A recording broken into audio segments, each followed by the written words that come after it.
Pertumbuhan ekonomi Bali sempat diasumsikan berpeluang membaik di triwulan kedua tahun 2021 dengan syarat tidak terlalu banyak terjadi penambahan kasus baru COVID-19, vaksinasi yang sesuai schedule, tetap mengedepankan prokes yang ketat dan lainnya.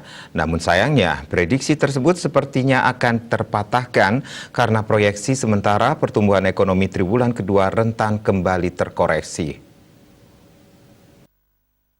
KPW BI Bali, Trisno Nugroho mengestimasi pertumbuhan ekonomi Bali masih mengalami kontraksi pada triwulan 1 2021 ini.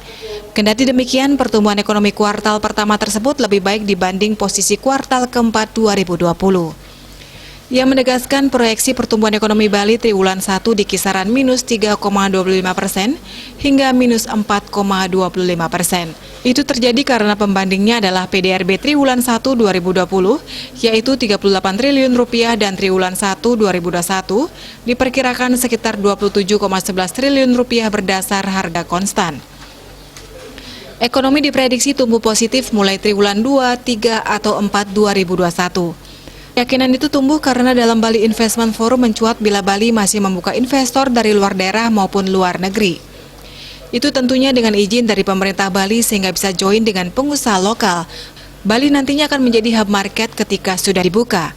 Di pihak lain, pemerhati ekonomi dari UNHI Putu Krisna Adwitya Sanjaya mengungkapkan, ada beberapa catatan diantaranya beberapa kabupaten kota di Bali kembali masuk zona merah COVID-19, yakni Denpasar, Badung, Gianyar, Buleleng, akan membuat proyeksi pertumbuhan ekonomi Bali belum sepenuhnya bisa meningkat.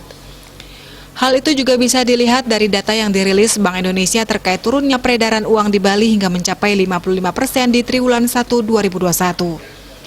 Menurutnya yang menyebabkan laju aktivitas perekonomian Bali masih sangat terbatas akibat tidak ada kunjungan wisatawan mancanegara dan turunnya kunjungan wisatawan domestik ke Bali.